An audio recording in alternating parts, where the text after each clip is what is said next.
पर मान्यता दिलवा सके। तालिबान ताकत के बल पर अफगानिस्तान में शासन नहीं कर सकता। उन्होंने जबरन कब्जा किया।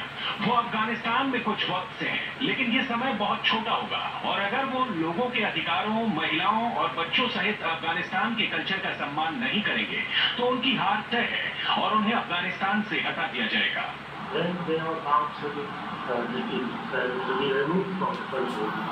इस समय भी तालिबान के आतंकी पाकिस्तान के इशारे पर भारत के खिलाफ साजिश कर रहे हैं।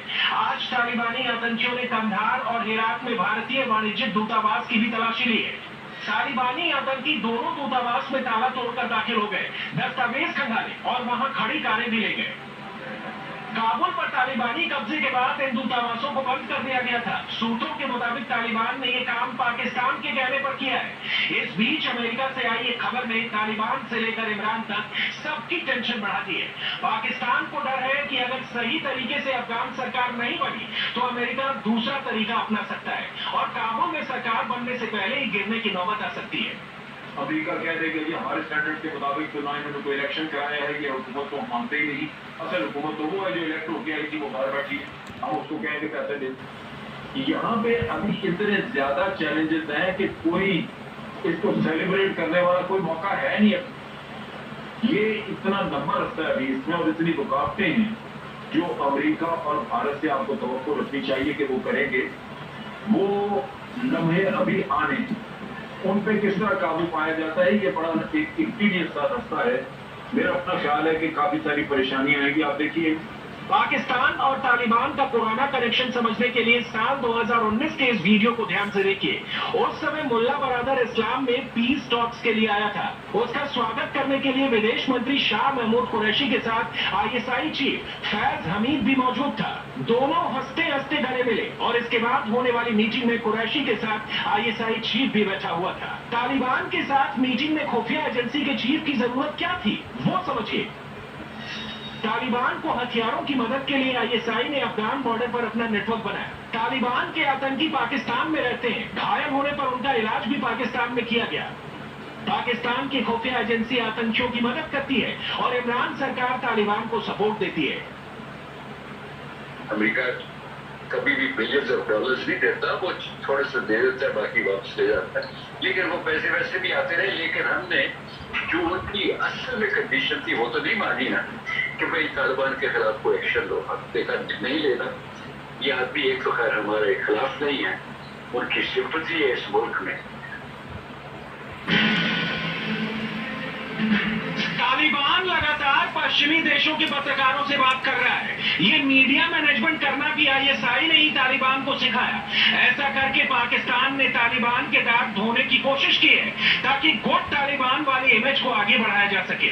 ISI के फुल सपोर्ट से ही तालिबान काबुल तक पहुंच पाया है। अफगानिस्तान के एक प्रांत की राजधानी जीतने से लेकर काबुल कब्जा करने में तालिबान को सिर्फ 8 दिनों का वक्त लगा। तालिबान के मुकाबले अफगान फौज 3 गुना बड़ी थी, फिर भी तालिबान जीत गया क्योंकि ISI मदद कर रही थी। अभी तालिबान को पाकिस्तान से और हेल्प की जरूरत है। पाकिस्तान उसके साथ है, लेकिन इसके बाद भी पाकिस्तान को भरोसा नहीं है कि तालिबान जरूरत के समय उसकी मदद करेगा। कल एक 2-3 खबर मुझे जो अच्छी नहीं लगी, मेरे ख्याल में पाकिस्तान के लिए एक रेड फ्लैग है कि जब अगले दिन तालिबान ने वहां से जंगी कैदी छोड़े तो उनमें मुल्ला फकीर जो कि नेक्स्ट सेकंड इन कमांड है TTP पाकिस्तान, TTP के जो उनके सेकंड इन कमांड है बाजौड़ वाले, उनको भी उन्होंने रिहा कर दिया। उनके साथ उनके साथियों को भी रिहा कर दिया। और आपको TTP के इरादों का पता होगा, हमारे कमांडर इन चीफ है, उन्होंने भी कहा था कि TTP और दूसरे तालिबान, TTP और तालिबान में कोई फर्क मौजूद नहीं है। अगर ये हालात हैं तो फिर पाकिस्तान की तरफ गर्म हवाओं का रुख है। तालिबान की मदद से पाकिस्तान ने काबुल को अमेरिका से दूर कर दिया। तालिबान अब अपनी सरकार बनाएगा, लेकिन सरकार चलाने के लिए पैसे चाहिए। जंग के बाद तालिबान के फंड्स खत्म हो रहे हैं और अमेरिका का नया फैसला तालिबान के लिए बड़ी मुसीबत जैसा है। 23 अगस्त को IMF से अफगानिस्तान को $450 मिलियन मिलने वाले थे। अमेरिका की सरकार ने अफगानिस्तान के $9.5 बिलियन भी जब्त कर लिए।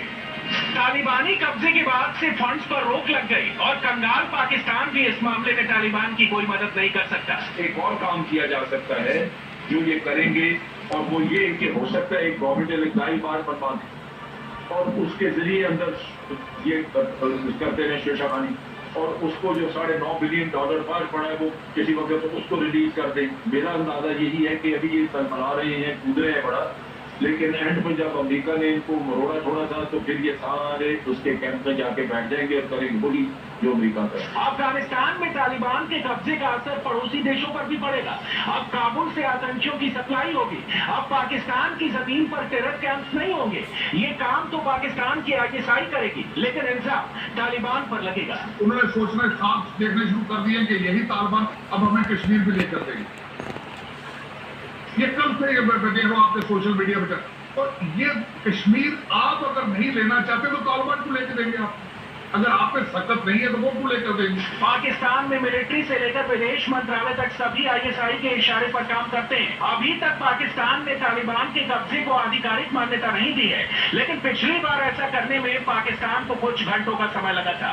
तालिबान को 1996 में मान्यता कैसे मिली, इसका पूरा किस्सा सुनेंगे तो हैरान रह जाएंगे। नवाज शरीफ साहब सेंट्रल एशिया में थे और हमारी ISI से एक साहब चले गए फॉरेन मिनिस्टर के पास, और जो यूथ साहब थे और उनको जाके कहा अभी फॉरन आप अनाउंस करें रेकग्निशन, और उन्होंने फिर प्राइम मिनिस्टर से भी इजाजत क्या ले दी थी। जब वो आगे बैठे हुए थे चलो चलो रेकग्नाइज करो, तो उन्होंने रेकग्नाइज कर दी। नवाज शरीफ साहब को बाद में पता चला, और मुझे इस बात का इल्म है कि ये हुआ। तो फिर जाहिर है फिर क्या हो सकता है, तो वो उस किस्म की सूरत हाल नहीं है।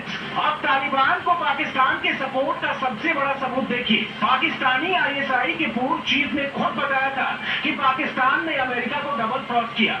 बड़बोले पाकिस्तान ने खुद ही अपनी पोल खोल दी और इसका नेगेटिव असर वॉशिंगटन में दिख रहा है। बात कहना चाहता हूँ आपके रिकॉर्ड के लिए, शायद कोई और न कहे, जिस ISI को आज मुर्द इल्जाम ठहराया जा रहा है, तो जब तारीख रकम होगी तो कहेंगे कि ISI ने अमेरिका की मदद से सोवियत यूनियन को अफगानिस्तान में शिकस्त दे दी।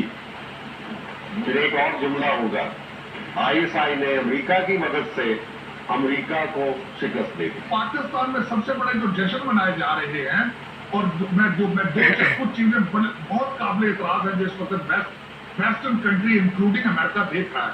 आपके हर चैनल ने जनरल हमीद गुल की वीडियो को चलाई है कि अमेरिका, हम ISI अमेरिका को अमेरिका की मदद से मारेगी। आप क्या ख्याल है, ये कान बंद कर ये अमेरिका के लिए अच्छा म्यूजिक है? जैसे रावण के 10 चेहरे हैं, वैसे ही पाकिस्तान के आतंक के भी अलग अलग चेहरे हैं। इस टेरर सीरीज का डायरेक्शन पाकिस्तान की ISI करती है। टाइम और लोकेशन के हिसाब से इसका नाम बदल जाता है। कभी ये जैश ए मोहम्मद है, कभी लश्कर, और आजकल इसका नाम तालिबान है। अफगानिस्तान से तालिबान की कई वीडियोज आ रहे हैं, तालिबान के अत्याचार की तस्वीरें भी आ रही हैं। तालिबान भी अपनी इमेज बिल्डिंग की तमाम कोशिशें कर रहा है, लेकिन तालिबान का असली चेहरा क्या है? पर्दे के पीछे तालिबान का असली कमांडर कौन है? तालिबान को कमाई कहां से होती है? तालिबान को ट्रेनिंग कहां से मिलती है? ऐसे बहुत से सवाल हैं जिसके जवाब कभी तालिबान नहीं देता, लेकिन हम आज आपको बताएंगे तालिबान की संपूर्ण आतंकी कथा इस रिपोर्ट।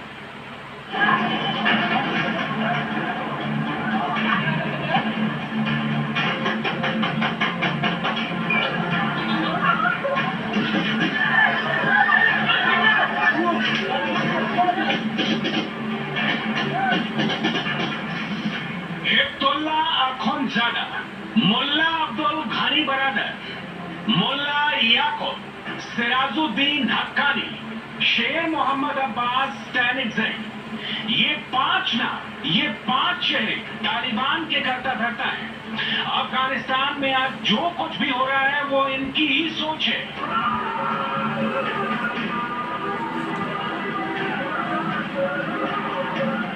तालिबान ने अफगानिस्तान पर कब्जा कर लिया, काबुल में अपना झंडा लहरा दिया, लेकिन अब आगे क्या? अफगानिस्तान में तालिबान राज कैसा होगा ये जानना है तो इन 5 को समझना होगा, क्योंकि अब अफगानिस्तान में जो कुछ होगा वो हैबतुल्ला, बरादर, याकूब, हक्कानी और शेर मोहम्मद के हुक्म से होगा। तालिबान को दुनिया जानती है, लेकिन तालिबान के आका कौन कौन है ये हमेशा से दुनिया से छिपा गया है। तालिबान की टॉप लिस्ट में सबसे ऊपर हिब्बुल्लाह अखुंदजादा का नाम है। 1980 के दशक में हिब्बुल्लाह ने सोवियत संघ के खिलाफ अफगानिस्तान के विद्रोह में कमांडर की भूमिका निभाई थी।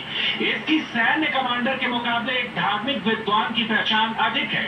चोरी करने पर हाथ काटने से लेकर गोली मारने तक के आदेश यही देते हैं।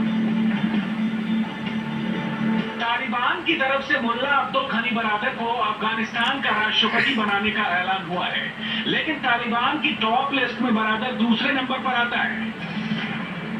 मुल्ला अब्दुल गनी बरादर उन 4 लोगों में से एक है जिन्होंने 1994 में तालिबान का गठन किया था।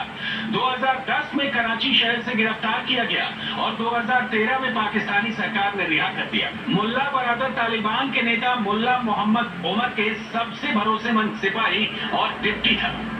साल 2018 में जब कतर में अमेरिका से बातचीत करने के लिए तालिबान का दफ्तर खोला तो उसे तालिबान के राजनीतिक दल का प्रमुख बनाया गया। कुछ दिनों पहले मुल्ला बरादर को चीन ने बातचीत के लिए बुलाया था। इस मुलाकात में चीन और तालिबान के बीच कई सीक्रेट समझौते भी हुए। बरादर तालिबान का हर मिलिट्री ऑपरेशन देखता है। काबुल में तालिबान के कब्जे के बाद जब बरादर अफगानिस्तान पहुंचा तो उसका ऐसे स्वागत किया गया।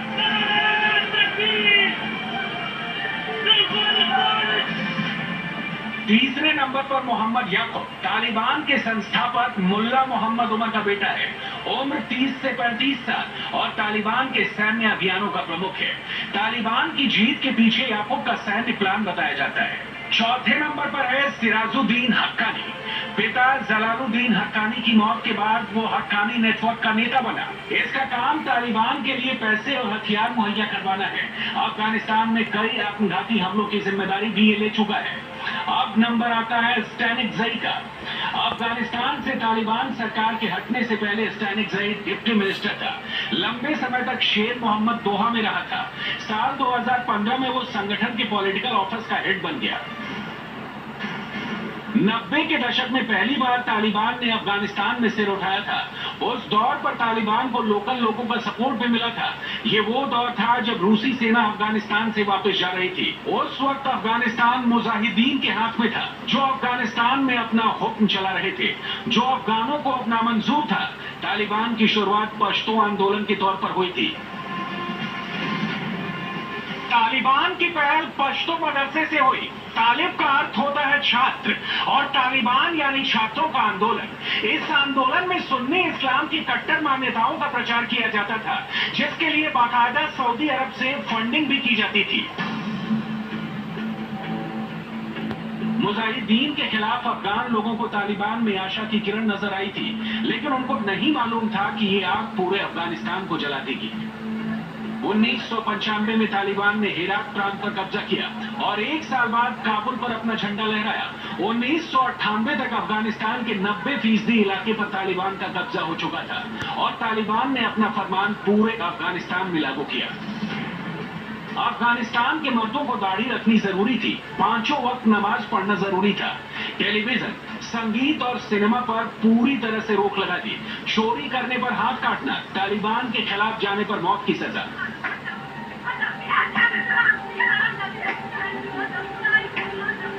लेकिन तालिबान ने सबसे ज्यादा जुर्म महिलाओं, बच्चों पर ढाया।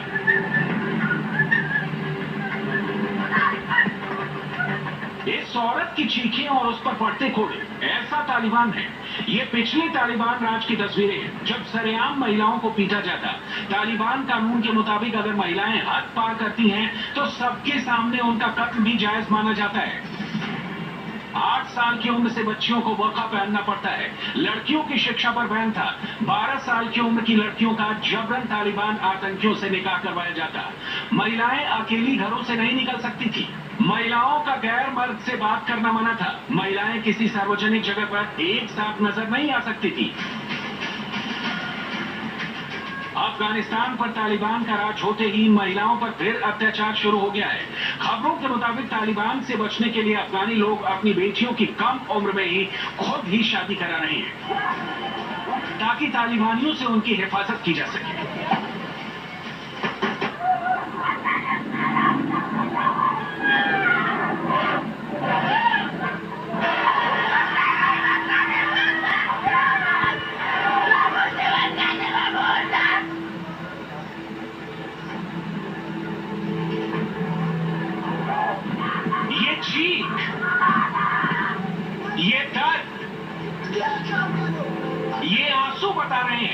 तालिबान इंसानियत के लिए कितना खतरनाक है। ये महिला रो रो कर चिल्ला कर तालिबान की हैवानियत बता रही है। ये महिला किसी तरह से अपनी जान बचाकर ईरान पहुंची। तालिबान ने इसका घर सब कुछ बर्बाद कर दिया है।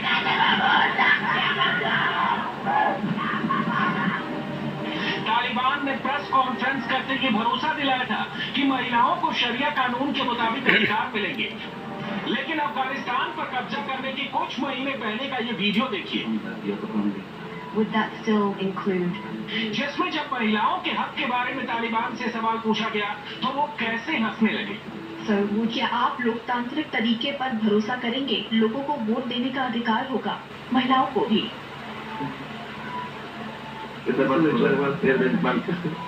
कैमरा बंद करो, इस सवाल से मेरी हंसी छूट गई।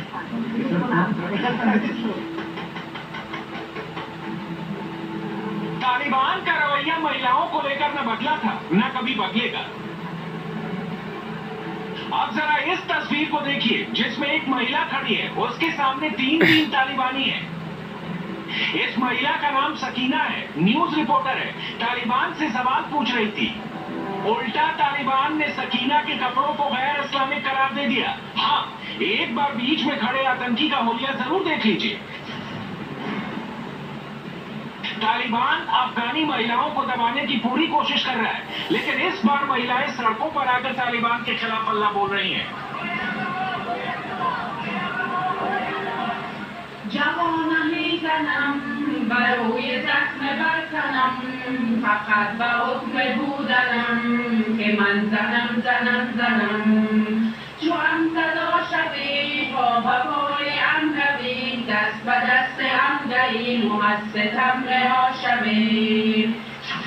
तालिबान ने अफगानिस्तान पर कब्जा करते ही लड़कियों के स्कूल बंद कर दिए, लेकिन दुनिया के सामने अपनी इमेज सुधारने के लिए तालिबान ने हेरात का एक स्कूल खुलवाया। लड़कियों को हिजाब के साथ ही स्कूल आने का फरमान दिया, फिर कैमरे से अलग अलग एंगल से सब कुछ रिकॉर्ड करवाया ताकि दुनिया को दिखा सके कि महिलाओं को उनका हक मिल रहा है।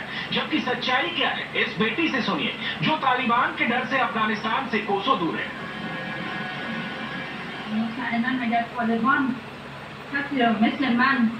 मैं 23 साल की हूँ। अगर तालिबान मेरी जैसी किसी लड़की को देख लेंगे तो वो जबरन अपने किसी लड़के से निकाह करवा देंगे। बलात्कार वाली इस्लामिक शादी। वो लोग महिलाओं को जंग जीतने का इनाम समझते हैं।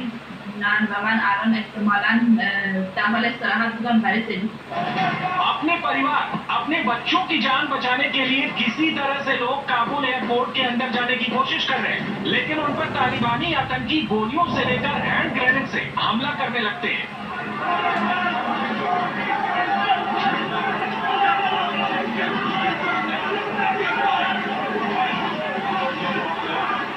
इस वक्त काबुल एयरपोर्ट के बाहर तालिबानी सेना है, तो काबुल एयरपोर्ट के अंदर अमेरिकी सेना जो अपने लोगों को निकालने के लिए रेस्क्यू ऑपरेशन चला रही है। सबसे खास बात, दोनों एक दूसरे पर वार नहीं कर रही है। ये काबुल का एक लौता गुरुद्वारा है जहां पर तालिबान पहुंचे।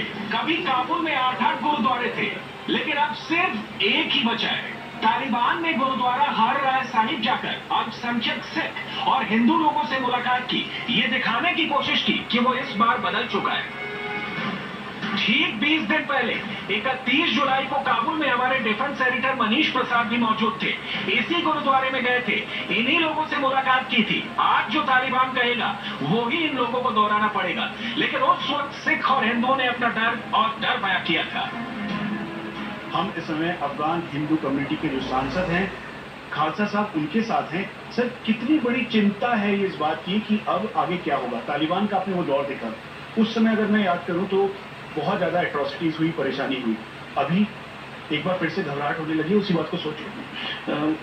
घबराहट तो हमेशा हमें है। हम तो अक्सर लोग हैं, थोड़े लोग रहते हैं अफगानिस्तान में। हमें ना गवर्नमेंट में कोई पोजीशन है और ना कोई आवाम में। ये राम शरण है जो आर्य समाज मंदिर के प्रधान है। आर्य समाज मंदिर पर भी आतंकी हमला हो चुका है। राम शरण उन चुनिंदा हिंदुओं में से हैं जो अभी तक अफगानिस्तान में मौजूद हैं। इन्होंने तालिबान का पहला आतंक भी देखा है और दूसरे तालिबान राज का भी डर इन्होंने बयां किया था। 1996 की जो हालात थी शुरू में ठीक था, फिर धीरे धीरे हालात ख़राब होती गई, अब तक वो हालात दिन ब दिन ख़राब हो रही है। हालात का सुधरने का कोई भरोसा नहीं है कि सुधरेगी या नहीं सुधरेगी, हालात दिन ब दिन ख़राब होती जा रही है। 1970 तक अफगानिस्तान 2 लाख सिख परिवारों का घर था। 2013 तक 1200 सिख परिवार ही बचे। 2021 में महज 70-80 सिख परिवार अफगानिस्तान में रहते हैं। 1970 तक अफगानिस्तान में करीब 1 लाख हिंदू रहते थे, लेकिन पिछले 30 साल में 99% हिंदू अफगानिस्तान छोड़ चुके हैं। तालिबान की हुकूमत में हिंदुओं का जबरन धर्म परिवर्तन किया गया। पहचान के लिए हिंदुओं के घरों पर पीले झंडे लगाए गए। हिंदुओं को पीली पगड़ी पहनना अनिवार्य था। ये अफगानिस्तान का राष्ट्रीय झंडा है और ये तालिबान का झंडा है। तालिबान के झंडे में लिखा है ला इलाहा इल्लल्लाह मुहम्मदुर रसूल अल्लाह। अफगानिस्तान इस्लामी इमारत, यानी अल्लाह के अलावा कोई दूसरा भगवान नहीं, मोहम्मद अल्लाह के पैगंबर है।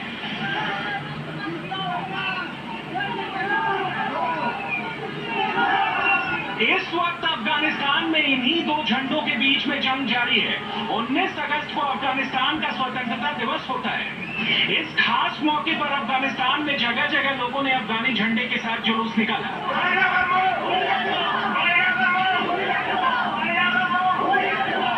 अफगानी आवाम के हौसले देखकर तालिबान की हिम्मत टूटने लगी।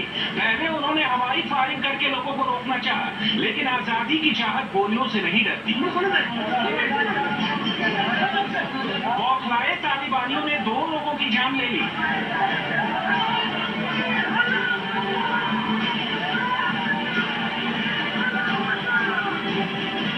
तालिबान इस बार बहुत मजबूत होकर आया और यहीं पर सवाल उठता है, आखिर 20 सालों तक सत्ता से दूर रहने के बाद, अमेरिकी बमों से तबाह होने के बाद तालिबान लौटा कैसे?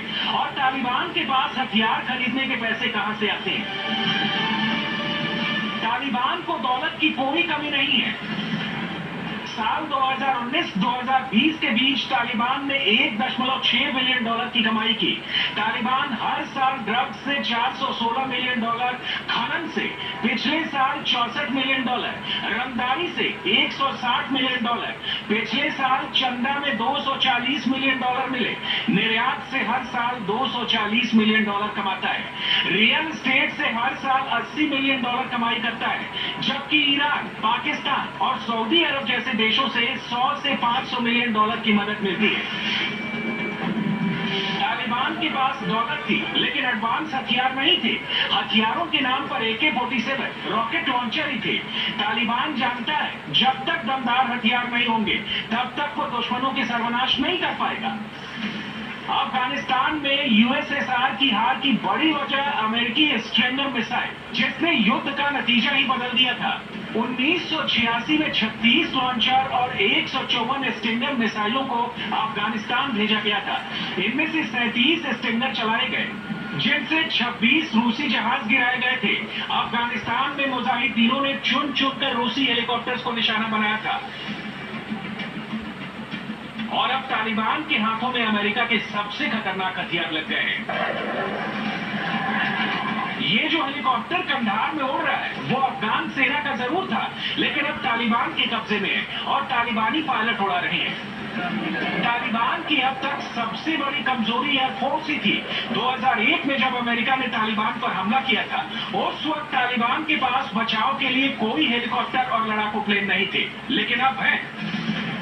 तालिबान से बचाने के लिए 47 अफगान एयरफोर्स उज्बेकिस्तान भेज दिए गए थे, जिनमें 5 इंडिया के दिए हुए Mi-24 हेलीकॉप्टर और 10 सुपर तुकानो स्ट्राइक प्लेन भी हैं। तालिबान ने कई प्लेन भी कब्जा किए हैं, लेकिन उसके पास उतने काबिल पायलट नहीं है। अफगानी पायलटों को वापस आने का फरमान भी तालिबान ने जारी किया है। तालिबान के पास अमेरिका का खतरनाक ड्रोन स्कैल ईगल भी लग गया है। इस ड्रोन को तालिबान के खिलाफ इस्तेमाल किया जाता था। $40 लाख का ये ड्रोन अब तालिबान के पास है। ऐसे कई ड्रोन तालिबान को मिले हैं। इसके अलावा अमेरिका की automatic Mi-4 carbene, Mi-16 rifle भी तालिबानी आतंकियों के हाथों में नजर आएगी। ये तालिबान की 313 ब्रिगेड है, जो कभी अफगान सेना की स्पेशल फोर्स हुआ करती थी। कॉवर्ट ऑपरेशन के लिए तैयार की गई थी। और अब यही फोर्स अफगानी लोगों पर कहर बरसा रही है। तालिबान के पास पूरा अफगानिस्तान है, दौलत है, अमेरिकी हथियार है और ड्रोन भी। तालिबान